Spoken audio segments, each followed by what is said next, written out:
Hello everyone, I am Dr. Mrs. Vasanti Revatkar, Department of Botany, Shri Gnanesh Mahavidyalaya, Navargaon, District Chandrapur. In this lecture, I am explaining about the topic pollination. Uh, Content of this topic is introduction, definition, process of pollination, types of pollination, advantages and rewards of pollination. Reproduction is the characteristic feature of living organism that includes plants and animals. The reproductive part of the plant is flower. A flower contains four whorls: calyx, corolla, androecium and gynoecium. Of them, calyx and corolla are the accessory whorls and androecium and gynoecium are the essential whorl as they take part in the formation in the reproductive process. The common flower shows following parts: the sepals, which are made up of first one is the calyx, which is made up of sepals. Then this is colored whorl, that is called as corolla, made up of petals. Then these are the androeciums, they are made up of stamens, and stamens are made up of anthers and filaments. While the central one, this is the gynoecium, which is made up of pistils or carpel. The gynoecium consists of the pistil consists of stigma, style and ovary. As I told earlier, this is the LS of flower.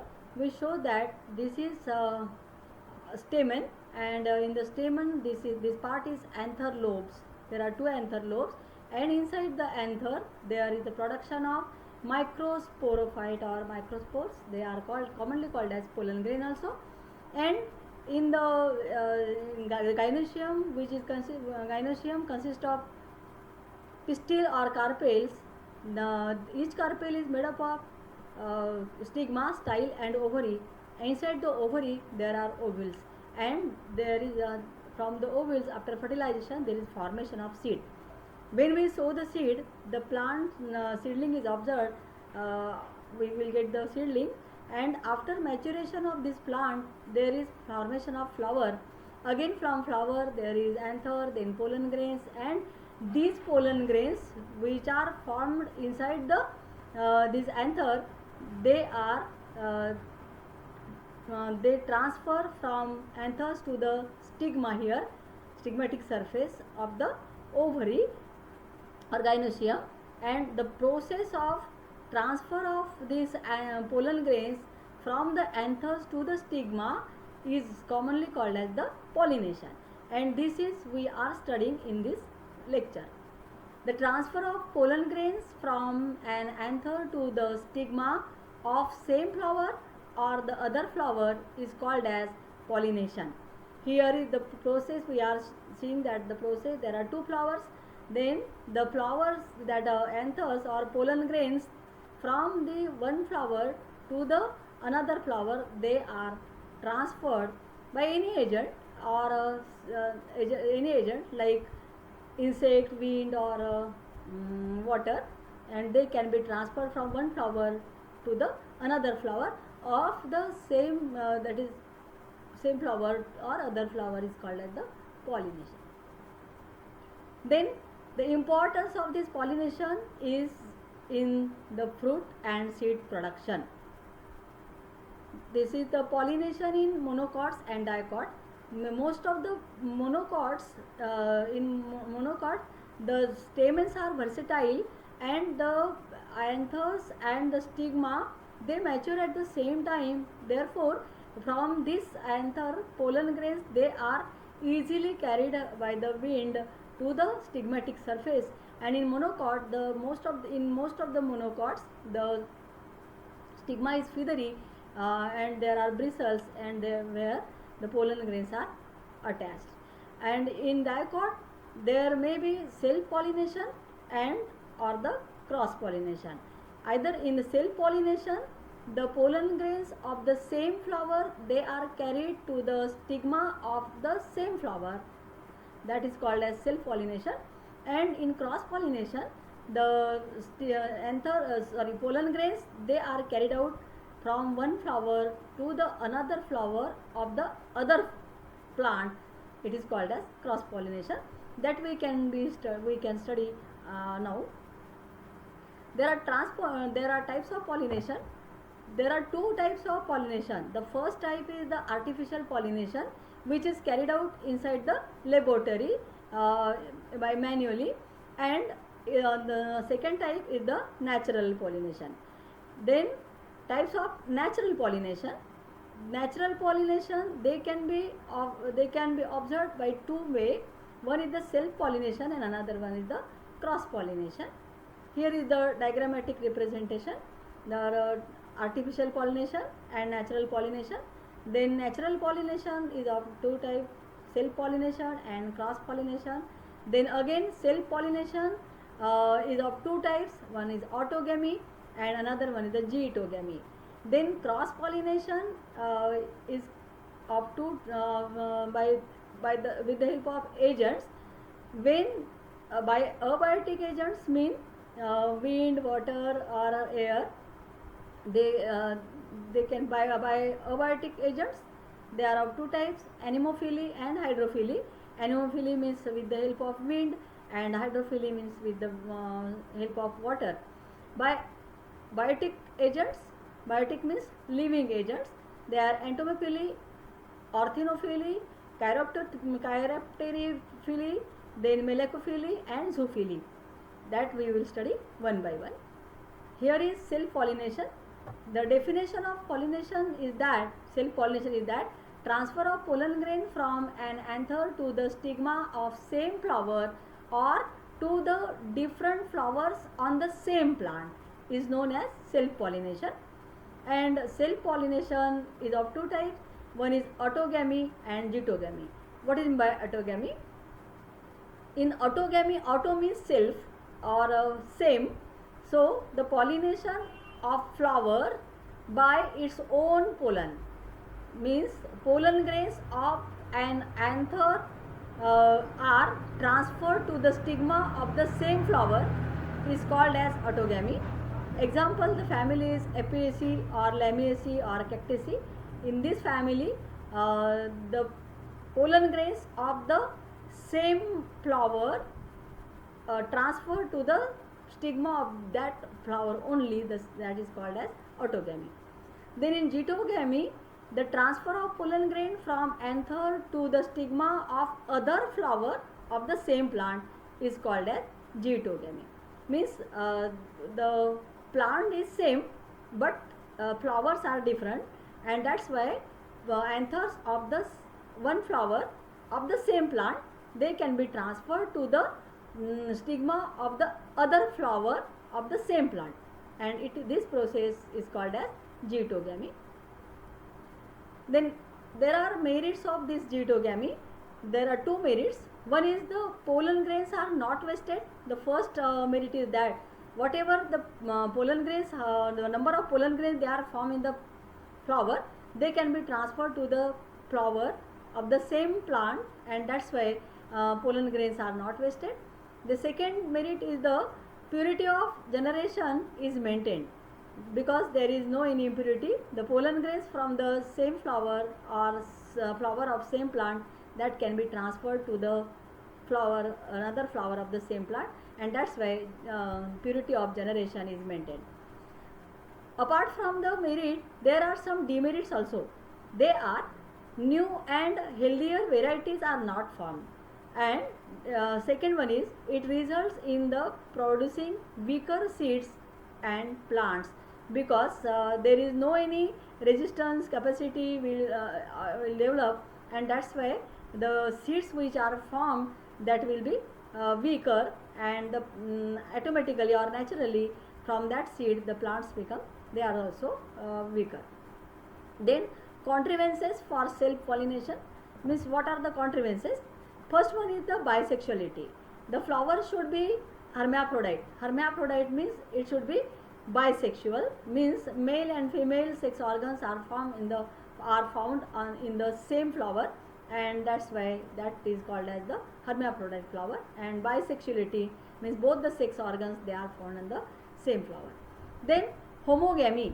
In the homogamy, anthers and stigma of bisexual flower mature at the same time. That is, both the sex organs, they are mature at the same time. That's why there is no any stage, or both of them are found on they are mature at the same time. Then the third contrivance is that cleistogamy. The flower do not open or never open at the time of fertilization, and pollination takes place within the closed flower. Means cleisto means the closed ball like structure.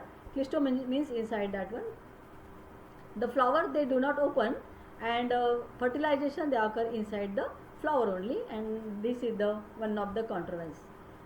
Then now we are studying to the cross pollination.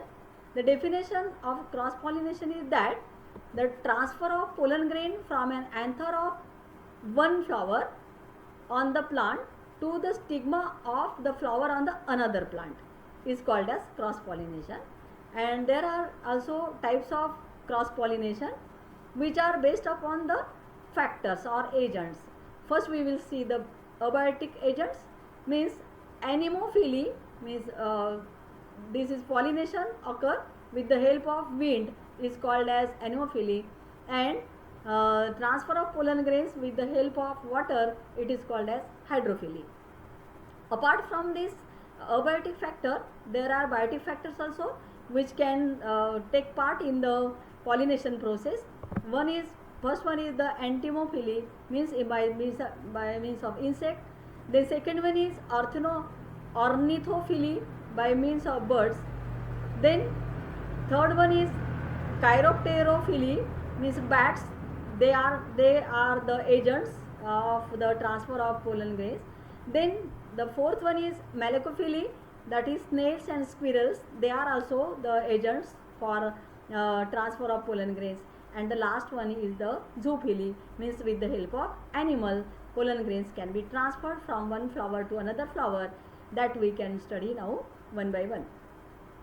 Anemophily, the transfer of pollen grains through wind is called as anemophily, as I explained earlier.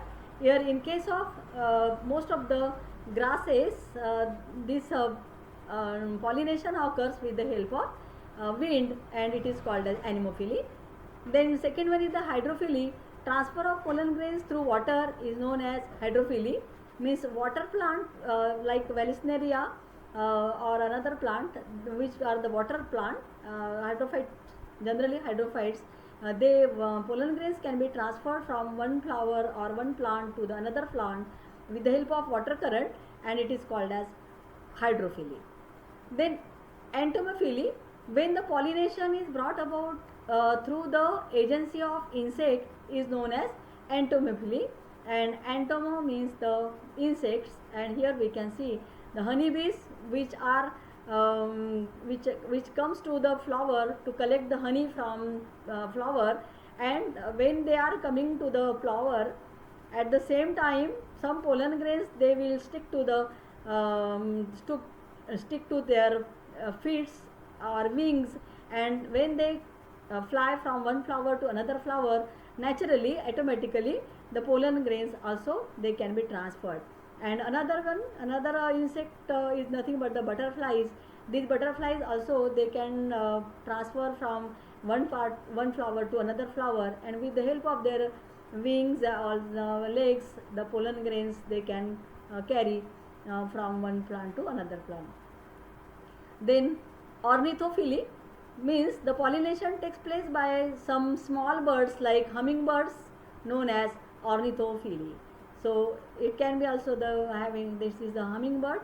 It is collecting the nectar from one flower to another flower or one plant to another plant, and that's why the with the help of this hummingbird, the pollen grains can be transferred from one flower to another flower or one plant to another flower. Then the next one is the chiropterophily. Pollination takes place by bats, is known as chiropterophily, and the next one is malacophily. The pollination done by snail and slugs, squirrels, it called as malacophily.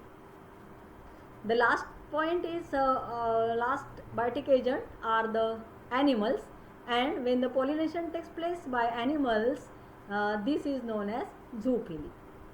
Then in contrivances for cross pollination, some contrivances are there, and these are unisexuality or dictyny, then dichogamy, then third one is hercogamy, then heteroandry, then heterostyly, then sex suppression, then next one is sensitive style and stigma, then next one is the self sterility, and the last one is self incompatibility. Now we will study one by one. Unisexuality or dictyny. In unisexual flowers, stamens and carpels are found in different flowers. Then unisexuality can be of two types.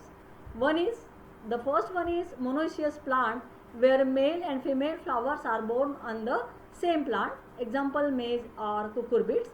And another one is a dioecious plant, where male and female flowers are born on the different plants, for example papaya. Second one is the dichogamy. In bisexual flower, two sexes mature at different intervals and thus avoid self pollination.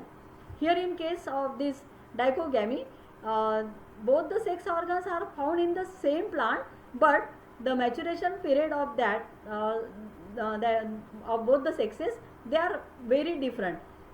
Sometimes female sex organ it mature first than the male sex organ, and sometimes anthers are produced or pollen grains are produced earlier, and afterwards stigma will or female sex organ will mature, and that's why there is no any matching between these two sexes, and that's why those who will mature first, they can be transferred from one flower to another flower, the pollen grains, and that's why the cross pollination occur.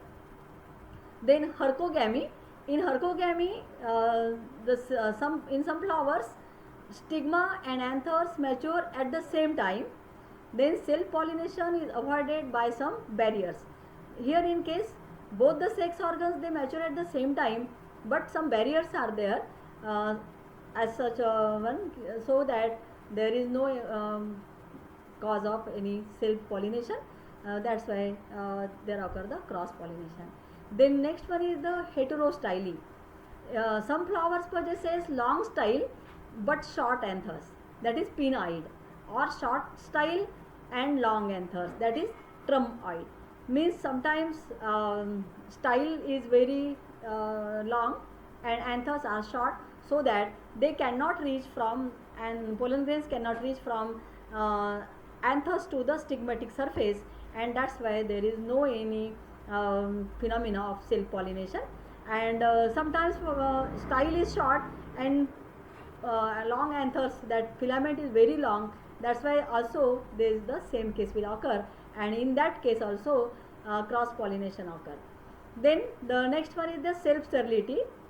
Some pollen grains of the same flower do not germinate on the stigma of the same flower, sometimes it also occur, and that's why there is the need of pollen grains from the another flower, and cross pollination phenomena is occur. It is also called as the self incompatibility. Then for this pollination, the agents are required, that is biotic agents which are required, and that's why there are some attraction and rewards for pollinators. Because if there is no any reward or there is no any benefit, they cannot be attracted, and that's why there are some rewards or attraction for pollinators.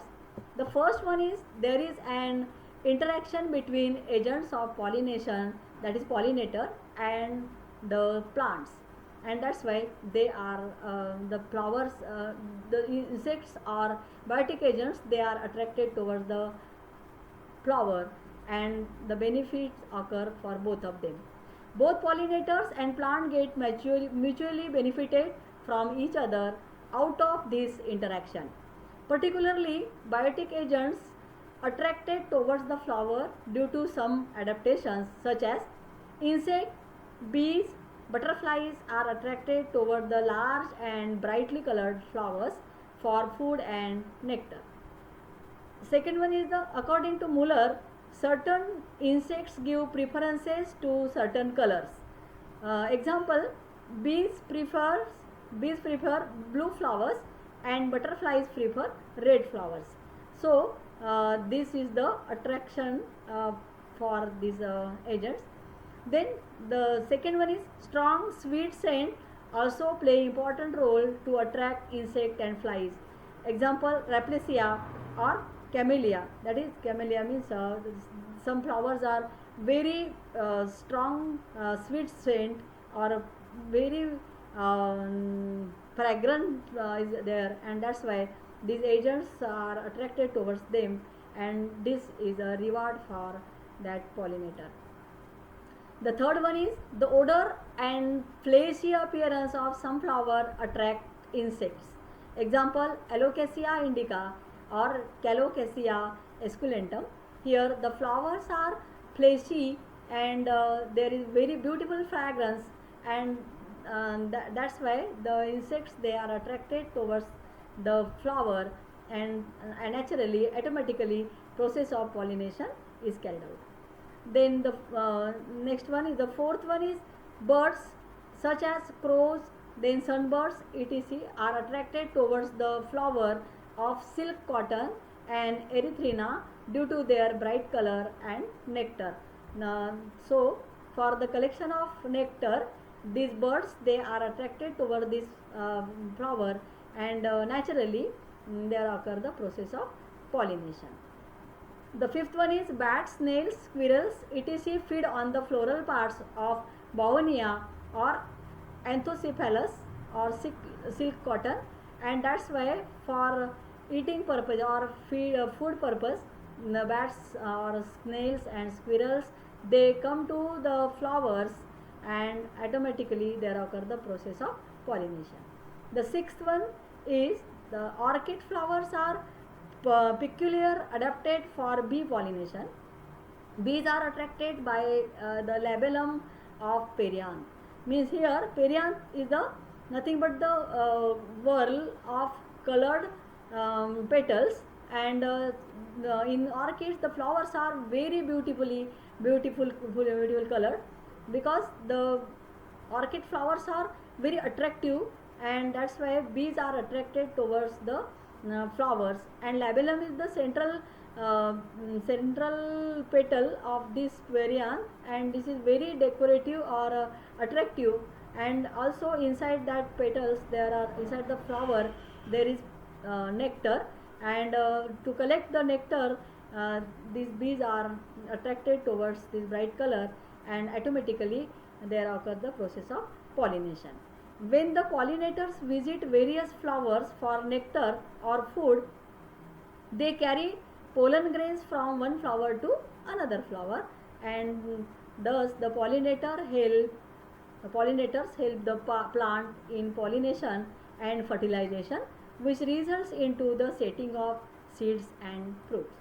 And for this I have completed my explanation regarding the pollination. Thank you very much.